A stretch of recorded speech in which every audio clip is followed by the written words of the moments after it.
Bamananw ko kuma fɔlenkɔrɔ tɔ ko o ye dalama ye. Aw ɲɛ bɛ ni so dagabana minnu na. Tunga lafiya de ni so dagabana ye ni k'a jɔ an ka tunganage minnu sigilen bɛ jamana kɔ kan ni olu ye danaya ta k'a da tunga lafiya kan. Nin so in kelen-kelenna bɛɛ lajɛlen bɛ jalakɔrɔbugukaw olu de fɛ yen nɔ. E maa min bɛ yen nɔ k'i b'a fɛ ni ka terrain sa tunga lafiya maaw bolo o ka nɔgɔ. Terrain bɛ tunga lafiya maaw bolo Banankɔrɔnikaw fɛ yen nɔ min n'u bɛna kɛ cité hectare 3 o de sanfɛ. Terrain in kelen-kelenna bɛɛ lajɛlen ye titre foncier de ye wa 15/20 o de do. Sɛbɛn wari miliyɔn 4 ani 500,000 i bɛ se k'a sara dɔɔni kalo 12 kɔnɔna la i bɛ euro wari 573 ni ka o bɔ walima kalo 18 i b'a sara dɔɔni euro wari 382 i bɛ o bɔ o bɛ bɛn kalo 18 ma a dɔgɔdɔgɔnin saralen kɔfɛ terrain ale bɛ k'i ta ye ne maa min y'a dɔn k'a fɔ ko sɛbɛn wari miliyɔn 4 ani 500,000 bɛ i bolo yɔrɔnin kelen i bɛ se ka i ka wari sara terrain ale bɛ k'i ta ye aw maa minnu fana bɛ yen nɔ k'a fɔ aw tɔgɔla terrain bɛ aw bolo terrain ninnu papier ye titre foncier walima permis d'occuper o de do i b'a ta k'a di tunga lafiya maaw ma i n'a fɔ aw ɲɛ bɛ ja minnu na cogo min na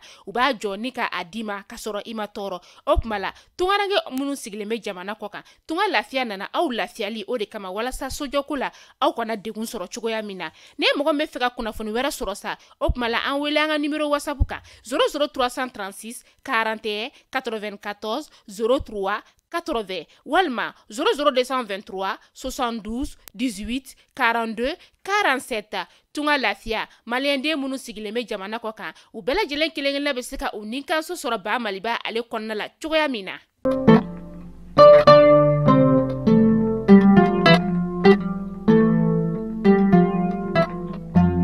Mali kunnafoni jabarani lajɛbaw aw bɛɛ lajɛlen ni ɲantuma ni aw ka bi don kibaru kɛnɛ sigilen.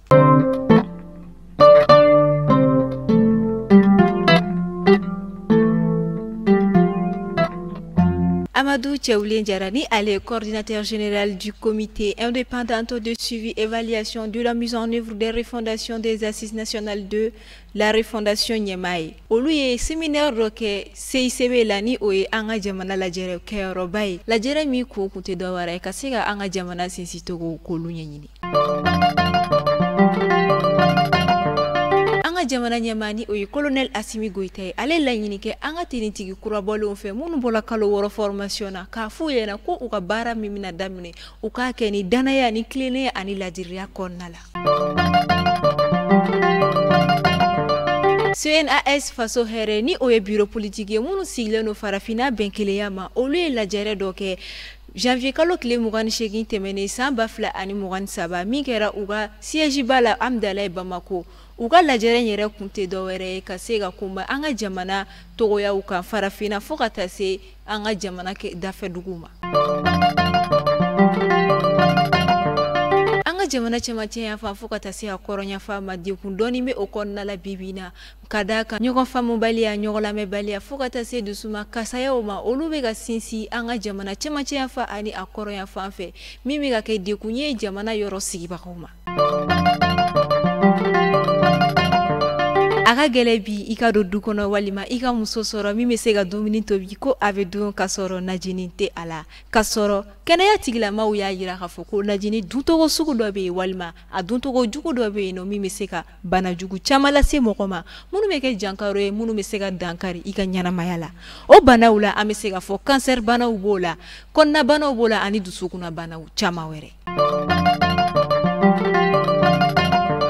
Mali kunnafoni TV direction commerciale bɛ aw la dɔnniya aw minnu bɛ fɛ k'aw bolofɛnw lakodɔn walima k'aw ka cakɛdaw lakodɔn aw bɛ se ka weleli kɛ nɛgɛjuru sira la ni o ye 66 65 63 82 walima 76 65 63 82 ni ne bɛ dan sigi aw ka bi don kibaru la aw ni ce aw ka lamɛnliko ɲuman na an b'a fɔ aw k'an bɛn sini ni Ala ma basi kɛ.